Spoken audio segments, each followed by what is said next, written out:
Welcome to the Unfiltered Tea with Evie podcast, where personal brands and service providers come for honest, anti-sleaze marketing advice that actually works. I'm Evie Taveras, founder of Evie Taveras Branding, and if you're tired of manipulative tactics, sleazy marketing strategies, and feeling like you're the only one who doesn't have your business all together, you're in the right place. On this podcast, we're diving into copywriting, personal branding strategy, business mindset, and balancing business with kids and real life. I'll be bringing in some epic guests, including business experts, to share their insights and real experiences in life and business. You can expect real life stories, tactical tips, and the occasional spicy Evie moment, all served up with your morning cup of tea. So grab your tea, get cozy, and let's get into it.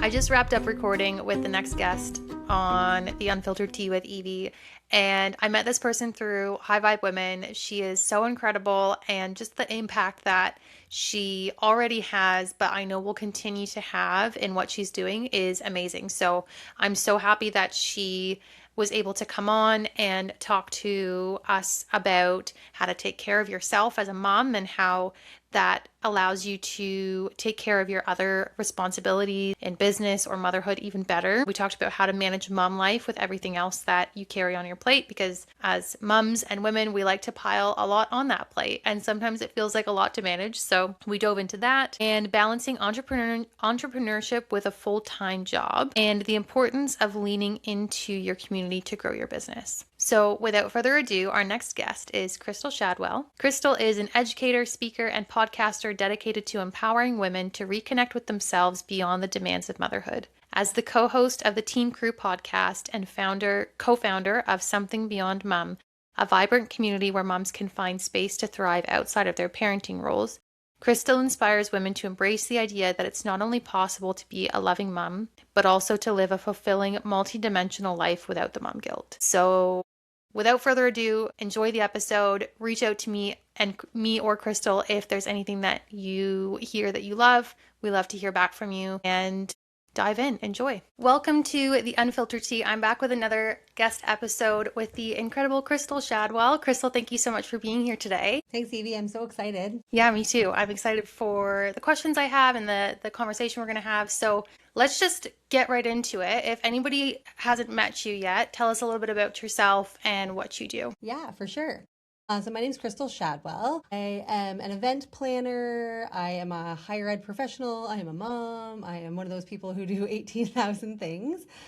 So we've met through my entrepreneurship world, I guess you could say. So I run events for women, primarily moms. I have a wonderful business called Something Beyond Mom, where I like to remind moms that we need to take time for ourselves and away from our kiddos. And my partner and I, we run events where, you come and hang out with other moms and you leave your kids at home.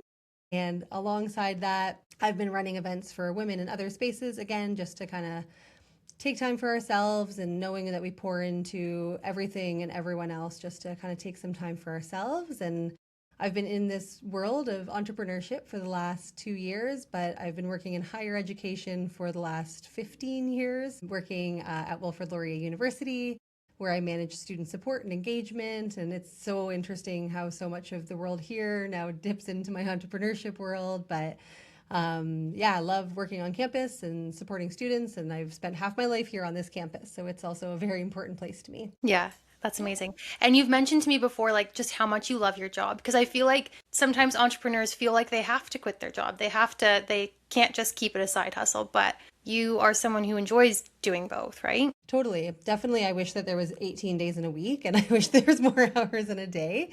Throw motherhood in there, it's like 3 full-time jobs. But I really do. And the reason I stepped into entrepreneurship was because I have such an amazing impact here on this campus, and I love having it. And I always had this itch of like, I know I can have that impact beyond campus. So how do I want to do that? And that really sat with me in the back of my head forever. And I tried a few different things, like with younger women earlier in my life before I became a mom.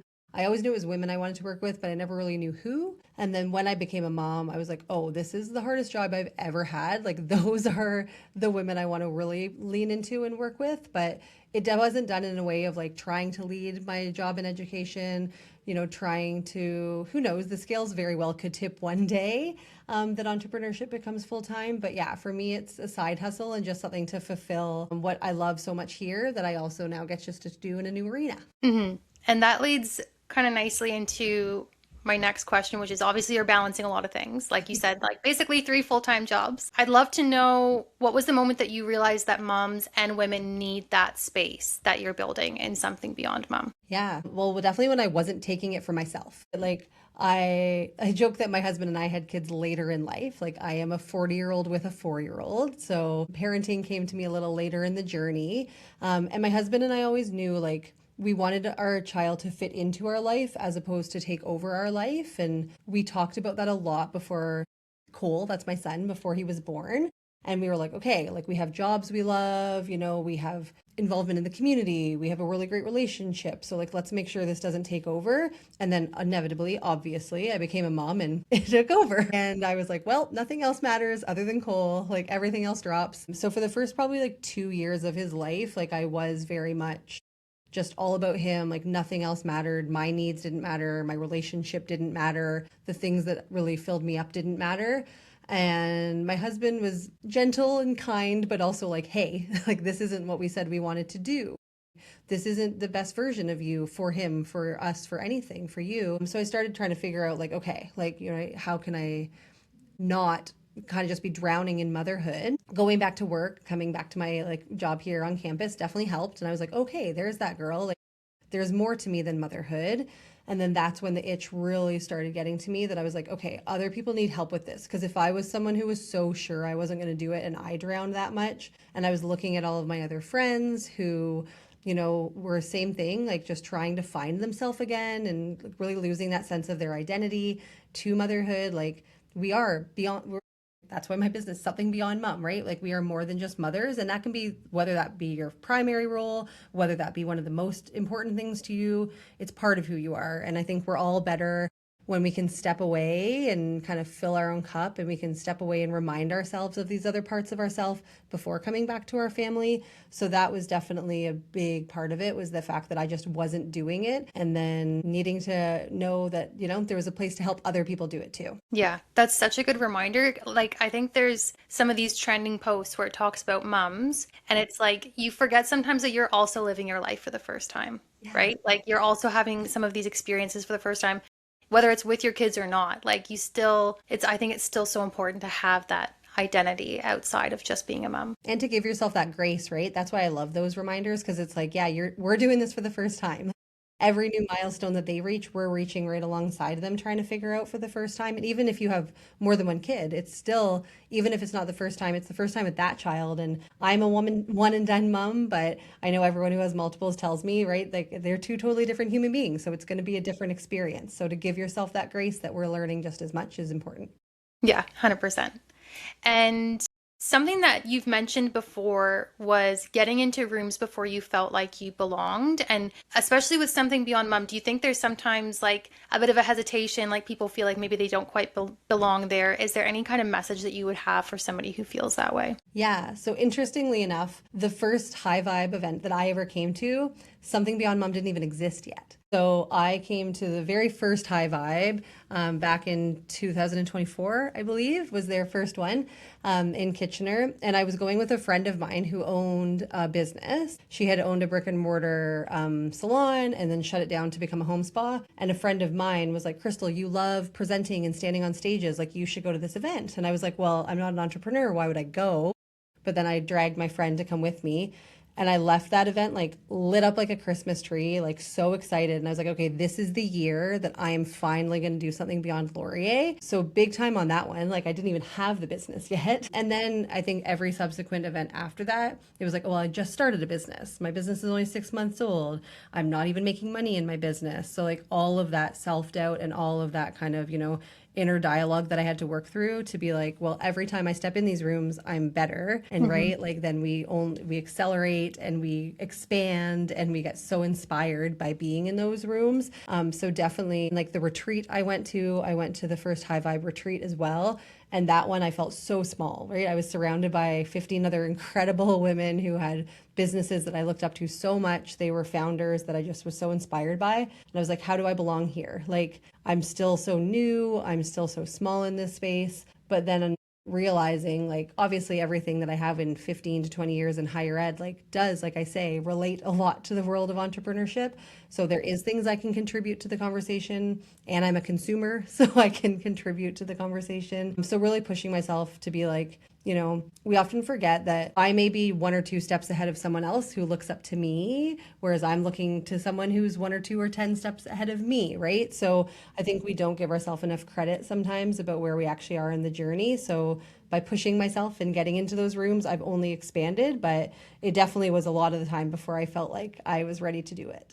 And I actually didn't know that about you, that the first one, because I don't think you and I met at the first one. We met at like the second or third one, I believe. But I didn't know that at the first one you didn't even have your business yet. So I think that's like such a testament to investing in yourself, like whether it's as a business owner or as a mom, like just taking that chance on yourself and putting yourselves in the situations where you can grow and be expanded. Yeah, you never know what's going to happen in those rooms, right? You never know what connection you're going to make that's going to lead to something. I was fortunate enough to like stand on the stage at High Vibe last March, right? That was like a year into owning my business. I never thought that something like that could happen. So yeah, like by stepping in those rooms, you're opening yourself up to opportunities. And I think that's the best thing you can do.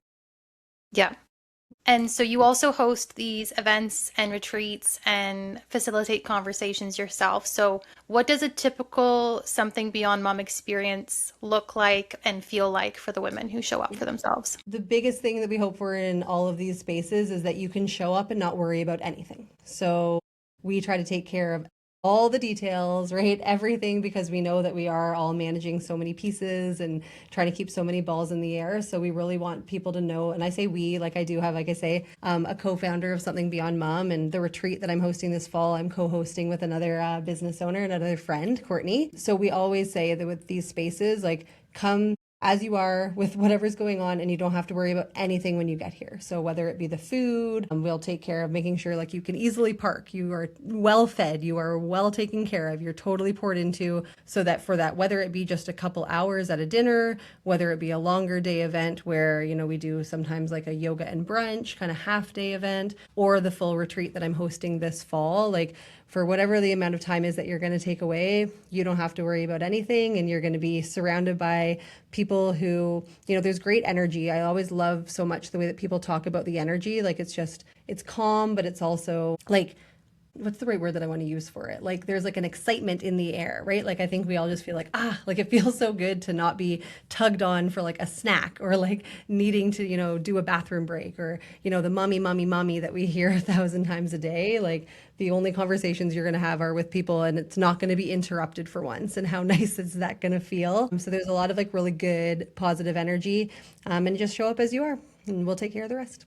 Yeah, I love that because I think especially like for moms, you're constantly thinking of everything, all the details. I know like the running to-do list in my head is excessive and terrifying. So being able to go somewhere where like, and even you said like the ease of parking, like that's something we think about, right? Like we're that like thinking ahead of planning of where we're going, where are we going to park, like that you look after all of that for the people who show up is incredible. That's the thing, the mental load that we all carry. Like we're happy to like at least let it be easy. Like we always say, just like get it in your calendar. All you need to do is commit to putting that in your calendar, and then you know that you don't have to think about anything else other than maybe, yes, where is the child and who's going to be taking care of them while you're there. But other than that, right? Yeah. So it is true, because the to-do list is never ending. And I think that makes me a really good event planner because of the fact that I know what it feels like to carry that to-do list, and I carry it as well. So I make sure that, yeah, you don't have to for a few hours. Yeah. And along with the mental load, something that a lot of moms struggle with as well as the mom guilt. So when moms are first kind of coming into your community, coming to events, what's the most common thing with that they're carrying that kind of prevents them from prioritizing themselves? Well, the mom guilt is exactly it, right, Evie? Like we all feel that. Like I think you sometimes need to like get over the hump of doing it to actually feel what it feels like when you do, because you're going to be able to give yourself all the reasons not to. You're going to be able to come up with all the excuses, all the barriers. And we hear that from moms all the time, right? Like, oh, like this is going on, that's going on. It's hard, especially with this first weekend retreat. That's a big ask, right? To come away for 2.5 days. Mm-hmm. we see time and time again that, we show up nervous. We're all checking our phones a little bit of like, is everything okay at home? Like, is bedtime going okay? Like, where are things at? But within the first like half hour, you can finally disconnect. You can finally breathe that sigh of relief and have that space. And then by the end of the night, it's like, oh, I don't want to have to go home. Like, it feels so good. And then that reminder of like, how good did it feel to just take that time for myself, so that I know by pushing myself and getting over that hump, it is worth it. Even though like it's okay to feel the guilt. Like we always say, we don't want you to not feel it because it's not realistic to not feel it. Like we're going to in some way. But then if you can push yourself to just do it anyways, how good it feels on the other side is what makes it worth it. Yeah.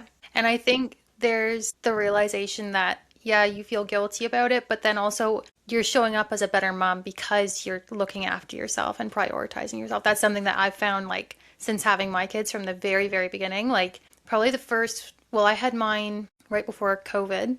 So November 2019, and then went through COVID with her. So I was on my own a lot. So then when it finally came time to go out and leave her, it was like, but it's like that was literally what kept me sane, was finding myself again after I had my second daughter. It was a lot quicker that time. Yep. Just making sure that I have something for myself, because I think that literally makes you a better mom. It does, right? And like you want to show that example to them, right? Like whether it be sons or daughters, like you want to be setting that example of like it's important for us to like, have these different parts of ourselves and have different communities that we're a part of, have different ways that we do like things that are just for us. And like it doesn't make me love you any less. Like in some ways it makes me love you a little bit more because I have more patience for you when I come home. Yeah. And so I know that moms are kind of your primary focus, with obviously something beyond mom, but you also recognize that kind of all women deserve a break because all women run a lot of things and do a lot of things. So what would you say, is there kind of like a similarity between moms or women in general? Yeah, I think women in general, like I think we're just wired that way to take care of everything, right? So like when we think about the retreat, we were joking like who's kind of like our ideal client for the retreat, and I was like an exhausted woman, because no matter what, like she's tired in some way. And whether it be that it's work that's really full, or like we joke like dog mums will be welcome, right? Because like even that, right? Like whatever it is that you're taking care of as a woman, you're giving it 150% probably. You're pushing yourself maybe, beyond the boundaries that, are realistic at some times, to just be able to take that time and that space for yourself wherever you are in your journey. Like I think motherhood definitely made it kind of exacerbated all of those qualities in me for sure. But no matter what, like all women, I know that we are like this. And when I look back at when I thought I was busy prior to motherhood, I still was like, right? I was volunteering more. I was working a full-time job. I was doing my master's degree while also working full-time. So my plate was just full with other things, but it doesn't mean my plate was any less full. I think all women need to realize that you need to have yourself on that plate somewhere. So that's why I'm leaning into now, it doesn't just have to be moms, because all of us need it. And I have so many friends who don't have kids who are like, when can I start coming to your events? So there's definitely a window for it there. And you mentioned at the beginning that you've been 15 years working at Wilfrid Laurier. Yeah. Yeah.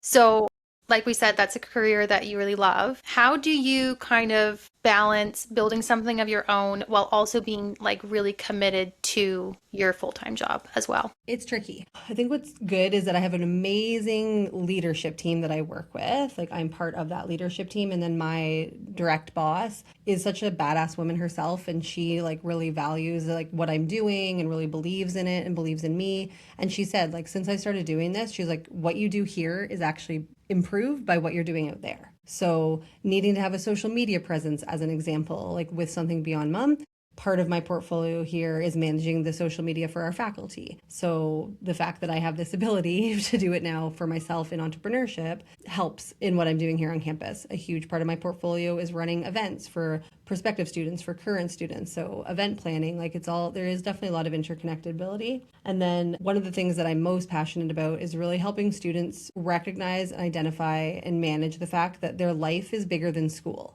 And what's going on for them outside of the classroom is completely going to impact what's going on for them inside of the classroom. And that to me was like the biggest aha when I realized like, well, I'm trying to get moms to also realize, right, that we are bigger than that role. So kind of like both of them just like lean into one another and trying to find the time. Like there was a day we had like a pretty big meeting here on campus that I should have been at, but I had signed up to go to one of the high vibe events and I was torn and I didn't know what to do and I was going to cancel my ticket.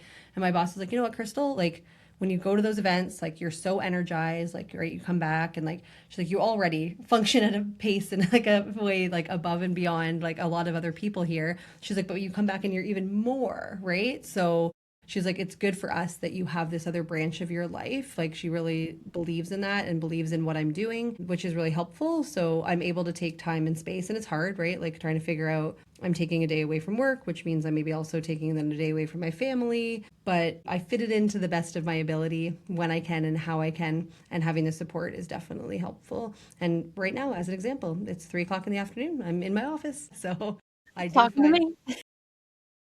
I uh I find the time for the things that really I know are going to be valuable, that I'm going to be able to pour a lot into and take a lot out of. Yes. Yeah. I love the synchronicities between, like you said, your business and then the students. I never would have thought of students having a life outside of university because before I had kids, I was following some people like fitness influencers who were going to university and like that was their identity was going to university. And like the one girl I'm thinking of specifically now runs like a multi-million dollar business that has nothing to do with what she went to university for. So it's just, I never thought of that connection before. That's really cool. Yeah, I work with students that are struggling in one of the capacities that I have here. And through that work, I actually focused my master's degree on how your life impacts your learning. So, like, what are the different facets of your life, both like physically, mentally, emotionally, family, financially, like every aspect of yourself that you can think of? How does it impact your ability to learn? So then through that, I was able to build a program here on campus for students that are not on track to help get them back on track. But I was like, we have to take care of them as a person first. Just giving them the academic skills is not going to do it. Like, it's not that they're not academically capable, it's that there's other stuff probably in the way. And that's what we do here. Yeah, I love that. And I want to talk about you for a minute. Okay. Again, juggling a lot of things, but you really prioritize encouraging other people to take care of themselves and that kind of thing. So, what does self-care and prioritizing yourself look like for you on like a regular weekday? Let's say a Monday, like it is today. I do somehow wake up at 5:45 in the morning most days to work Do out. you? Yep. It's not I'm fun. clapping for you. So yeah, in my basement, I hate it. Like I miss being in the gym with other people. Like I like, not surprisingly, love being part of different communities. So I do Mhm. miss my gym community, but right now in this chapter of life, something's better than nothing. I wake up at 5:45. I work out in my basement, and then I'm pretty good about meal prep too, just because like there's so much stuff on the go. If I don't do all my meal prep on a Sunday, I eat like garbage for the week. So I actually have a good amount of food prepped and ready to go. Like our good friend Les, always prepping proteins. Mhm. So I have that pretty much ready to go, which is helpful. I've been getting into the habit of, even through the winter, I was actually quite committed to doing a lunch walk every day. Okay. Carrie actually is someone who I met through High Vibe. She encourages what she calls naked walks. So like no Okay. technology, like no headphones in, no phone. So like you're just walking with your own thoughts, Hmm. which is the only time of the day that I actually get to just sit with my own thoughts, I find. So I take a lunch walk every day, naked lunch walk. And then yeah, I try. The one thing I'm really bad at is I'm on my phone way too much. So I think that's the one piece of the self-care journey that like if I could be off my phone a little earlier, I am very good at committing going to bed early. Like sleep is a big thing. My husband and I, I'm pretty sure would be divorced if he didn't get enough sleep because he is not fun to be around when he doesn't get enough sleep. And Cole has always been what we call a sleep unicorn. Like he's been a very good sleeper since the get. Good. So yeah, we commit to like an early bedtime as well. So yeah, that's kind of my self-care in like a normal kind of typical work day. Probably should slow down and pause a little bit more between things, like so many meetings in a day and kind of running from here to there to everywhere, picking up Cole, getting home and making dinner. So if I could breathe a little bit more during the day, that might help, but I do try to steal a few moments for myself here and there. Yeah. But that all sounds like really practical and doable. I think sometimes people get overwhelmed at the thought of creating some like fancy self-care ritual with like bubble baths all the time and like candles, but like it doesn't have to be fancy. It can just be looking after yourself physically, mentally, like with your food, making sure that your nutrition is good. Stuff like that can make a world of difference. Yeah, I think that's the thing. Like you have to fuel yourself in a positive way, right? So Hmm. that is the one thing that I try to be pretty good about. Yeah. And so you also credit your online community with helping your business grow too. I think we both have that in common as well. We're in a couple communities together, I think. What did leaning into that online community kind of look like in practice for you, and what kind of changed when you started doing that? I think by being part of these online communities, like it was like stealing inspiration from others definitely was part of it, like being able to see what's possible. And there's definitely sometimes that it can feel daunting and, your brain can do all the tricks on you of like, well, you could never create something that big. You could never, have that level of success. But by actually just like, again, looking and trying just to look, like I say, like someone who's like 1 to 2 steps ahead of me, or someone who, I've been able to connect with through these online communities to see like a big win for them, that for them, they're like, wow, I can't believe I'm here. And watching that progression and being connected to these people and seeing their growth and seeing what they accomplished, to be like, I can do this too. There is possibility here, and there's evidence because of these people that I surround myself with, and hearing people who I look up to, who I think are, have got it made, having struggles maybe, and like having challenges that I'm like, oh, it's not that different. Like it might be on a different scale. So I think that was just really helpful as well, by leaning into these, communities and being reminded that we're all trying to figure it out. We're all just trying to do our best in it, was definitely a really helpful thing. And then when building my own, like the first probably, I don't know, at least 6 months of Something Beyond Mom, like we really leaned into just like having really strong Instagram presence, even though we weren't making money. And even though our events were like quite small at the beginning, we really tried to build that online platform so that people had a place also to like kind of just like, again, get a break, even by just looking at our ridiculous content. Like we're a little too comfortable, like looking foolish dancing on the internet. Savannah, who I run Something Beyond Mom with, is always good at finding all the trending, ridiculous things. And somehow I'm always the person comfortable doing them. So like we also wanted to build that space like for our community, like so that it wasn't just about selling tickets to events. It wasn't just about like that side of things, but it was like, this is a space where you can, you know, find other like-minded people and have a laugh and have a moment for yourself, and hopefully then also start, coming out to the events. And by really pouring into the Instagram page and by really pouring in and building that up there, like a few months ago, like we hit 1,000 Instagram followers. Like that was a huge deal for us in our small but mighty little corner of the world. But having like great engagement with that online community, like with our mailing list, like that's led to now we sell out every event that we host, which is really wonderful. But by doing it in that space first without the pressure of everything else was also really helpful. And you touched briefly on kind of seeing what's possible for success. And I think that's a big thing right now, is people finding their own versions of success. Is that something that you've kind of dealt with and kind of come to terms with on your own? Totally. Yeah. And I think, a money making business is not the only way to like define success, right? Like 6 figures sounds nice, 7 figures, multiple, right? We hear all those things. Like my first time doing VIP at High Vibe, like I was sitting next to someone who, right, had like sold 3 7-figure businesses. I was sitting next to someone who owned like an 8-figure candle company. And I was like, where am I? But then reminding myself, like, the impact and the ripple of what I'm doing, right? Like if 25 moms have taken 2 hours for themselves, like the ripple effect of that, like of what it's going to mean for their family, what it's going to mean for them, like all of those pieces, I was like, that's still like really important impact. And that also is a successful business. And like I say, now it's nice that we sell out events, and every time we launch something, we know it's going to sell out. Like that's a great space to be in. But we've also, gone through the, me being like, let's just give away 10 free tickets, like to like, and then we're funding this thing all on our own. Right? So even just those little switches and like, little pieces of growth definitely have, I think, allowed me to define success differently. And I can tell that it brings you a lot of joy too, like having that impact as well. So you also host a podcast with your husband, right? The Team Crew podcast. Can you tell me a little bit about that and how it complements what you're doing with Something Beyond Mom as well? Yeah.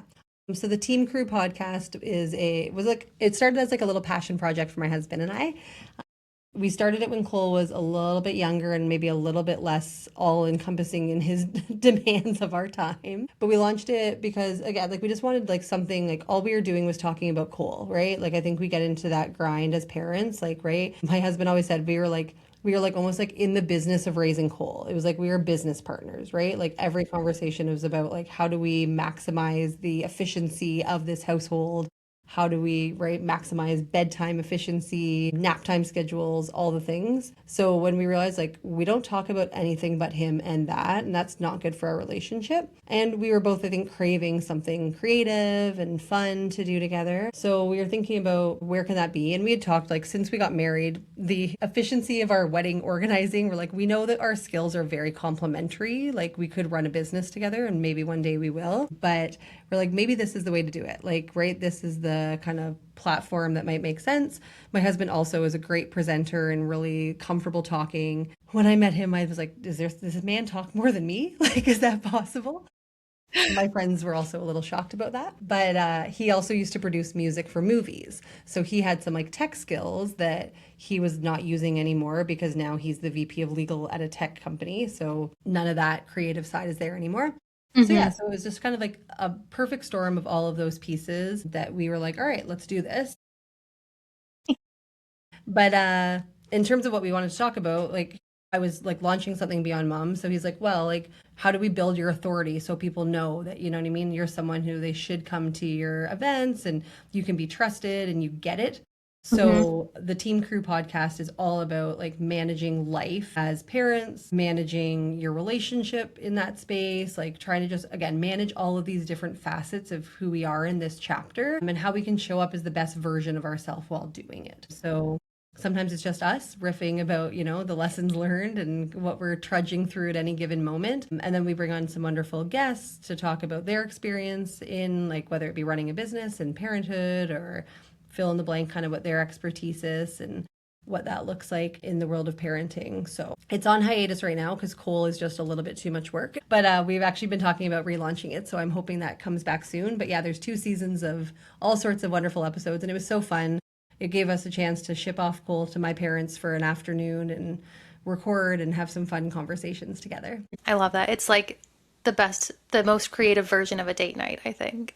Yeah. Totally. Yes. I love that. And I love that Why you it's got, on hiatus because I was like, if this is all we're doing together, that was also not good for our relationship. We're like, yeah. maybe we should go on a real date every now and then. But you know what it's like, and like you have the support with your podcast. But Matthew's like, we don't need to have anyone else produce it and edit it and all of that because of his skill set. And I was like, well, if this again is like the only thing that we're doing together, because it does take a lot of time, we were like, for the sake of our relationship, I think we decided to like press pause on it for a minute, start going on some real dates again.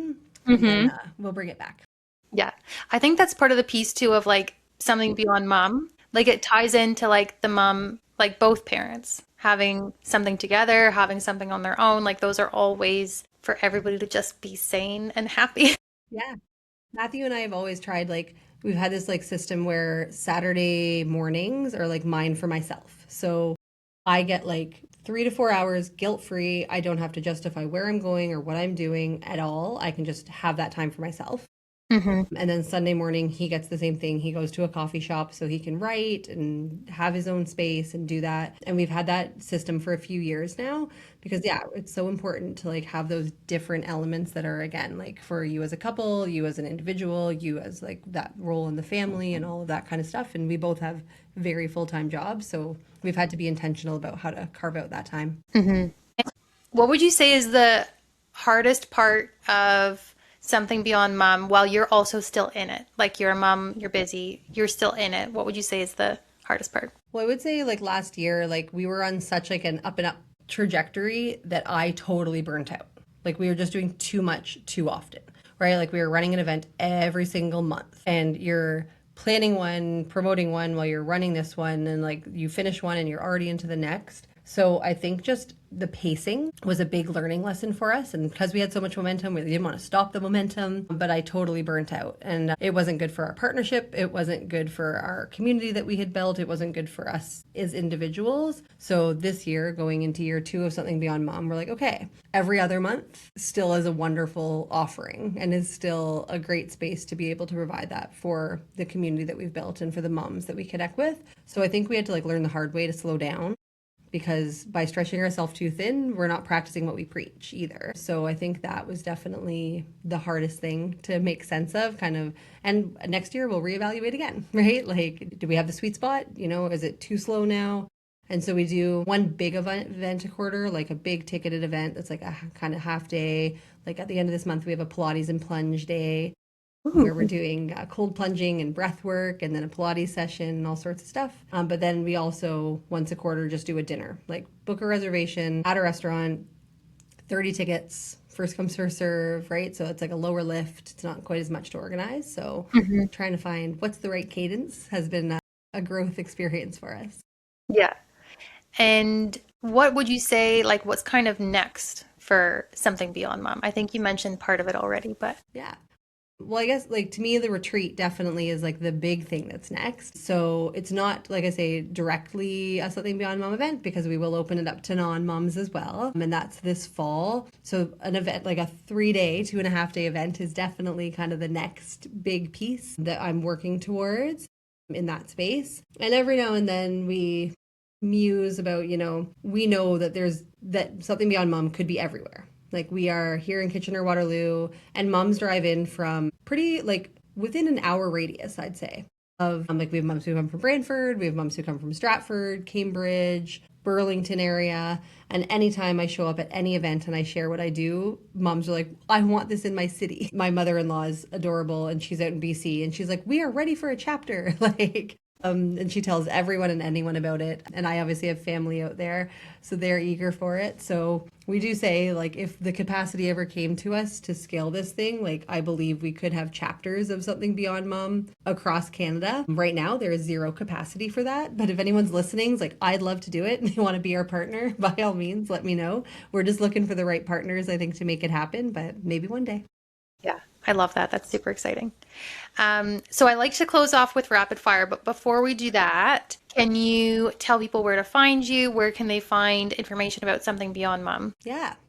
So I'm all over Instagram. So my Instagram is just my name, Crystal Shadwell. Something Beyond Mom and the podcast are linked directly off my main page, but they also have their own individual Instagram pages. So Something Beyond Mom and the Team Crew podcast. I have a website, crystalshadwell.com, where you can find all of those things as well. And Something Beyond Mom has a great mailing list that if you sign up for that mailing list, that's how you get first access to all of our events and all of our tickets. So that's also linked on our Instagram page. So you can find me there. Perfect. And I'll link everything in the show notes as well. So yeah, let's wrap it up with a little bit of rapid fire. Can't wait. What was the last thing that you did just for you? No kids, no work. I guess it's been a minute if it takes me this long to figure it out, not rapid at all. I feel like I went away, but I feel like I'm not trusting myself about that. Did I actually go away? Well, actually, my husband and I just hired a babysitter. So like that was a big thing that was like not like, right, that was just for us. I guess like my husband does get included in that journey. Yes. So we've been having actual real date nights again because we have a babysitter. My parents are close by, so they're always available to help. But having a babysitter just hits different. Like then you have no worry about the time frame in the same way, no guilt about like leaving him there. So I'd say that a good date night. We saw some friends we haven't seen for a while. We went to one of those like Activate rooms because I wanted to do something like movement wise. I don't know if you've been to Activate. So much fun. No. It's like I don't even, it feels like a workout. Okay. You should look it up, Evie. Like there's Okay. like different rooms where you have to do different challenges and they're all like very movement based on like the technology in the room. It's a pretty cool spot. Cool. Okay. I'm going to look it up. What is one word that you would use to describe your community? Tight knit. It's a tight knit community and it's really cool because we have like our, what we call our OGs, like the original moms who have been with us from the get go for the whole time. But we also now it's really wonderful to see like there's moms who are hanging out with other moms outside of our events because of the connections they've made at our events. And they're just like such big supporters of each other. Everything we do, like I say, all our absurd dancing, trending ridiculousness, like just everyone's so up for sharing and laughing with us and like being part of this. So it really is a tight knit community that every time someone shows up, like even if you're brand new, they're like, it's just so welcoming also. Like every event, like everyone's so welcome and feels really good when they show up. So that's how I would describe it. Awesome. And are you a coffee or tea drinker? All of this energy is natural. I'm like a non-caffeine girl. Really? Yeah. So I had a matcha a few weeks ago and I was like beyond out of control. Like I cannot caffeine and I cannot do it. If I do Yeah. anything, it would be tea. Okay. My dad is British, so that Yes. in my genetics. Yes. But yes, so a little bit of tea if I can handle it, but I would have to Yeah. be herbal. Yeah. Only herbal, eh? Not English breakfast tea. English breakfast is still a black tea. So like I I just know. the caffeine, I can't do it. I love Yeah. it. I love it Earl Grey. Like I love the taste of it, but Yeah. yeah. What is the best piece of advice you've ever received and actually used? Actually, two of your past guests, this was something that they talked about that I love so much. Was like if you're getting advice from someone who hasn't walked the walk that you're on, like don't take it. So like that's very Laura Sinclair, and her and Kelsey were talking about that recently when they were on a podcast together. And I think it's so true. So I think just by we're always looking for inspiration and all of the, information from other people. But if you're looking to that from people who haven't sat where you've sat and can't really get it, I think there's no point in taking the advice. And I really try to keep true to myself on that as well. Even here at Laureate, like I'm really fortunate. I manage a lot of the things I used to do in previous iterations of my career. And I think it's so important that someone who's actually like sat in the seat you're sitting in, who can really understand where you're coming from, to take advice from those people. So that's something I try to keep in mind always, to not be looking at all these big successful people who haven't done it, even if it's just not in the same like phase of life I'm in right now. Yeah. Yeah, that's so true. Good advice. Is there one thing that you believe mums need to hear right now but probably won't say out loud, or they don't hear it out loud? I think moms right now always just like need to remember that like you are more than a mom, and it's okay to want that. And it's okay to crave and work towards that, that you have all these different parts of yourself and they are all just as important as your family. Mm-hmm. Yeah, love that. And what is a dream partnership or collaboration that you're calling in for 2026? Last time I got asked this, I actually landed it. So now that's scary to ask it again. So let's make it 2 for 2. Yeah. I aspired to have like a host a guest on my podcast, and I got it for these girls from Australia. It blew my mind. Dream collab, dream collab. Now that Christina's a mom, maybe I want there to be like a high vibe mom event. That would be so good. Right? Like the moms who are like just to lean into that side of it a little bit, right? To be Yeah. like there's the mompreneur space definitely exists, but like how do we make it high vibe? Mm-hmm. Love that. Okay, we're locking it in. Christina. No, I'm just kidding. Tap, tap, tap. Carly would Yeah. also be all over that. Like there's enough of us, I Yes. think, that'd be all over it. You know what would be cool too? I think a mom entrepreneur event where you can bring your daughters, if you have a daughter, or your son, if he's into it, where you That can would be bring right. So they kids. could like be inspired. Yes. Yeah, that would be pretty Yeah. cool. I love that. Okay, perfect. Well, thank you so much for coming on, Crystal, and for sharing all of your wisdom around balancing all of these things. Like, I don't know how you do it, honestly. I don't, but I tried my best. And yeah, I'm super excited for people to dive in. And thank you so much for coming on. Thanks so much for having me, Evie. This is a lot of fun. I want to take a quick moment just to thank you so much for joining me in this space, and just to encourage you that if there was anything that kind of sparked something for you, or that you felt like somebody that you know maybe needed to hear, please feel free to share the episode. And if you are excited to hear more, go ahead and subscribe and listen to more of the episodes. I'm so excited that you're here, and I can't wait to continue this journey with you.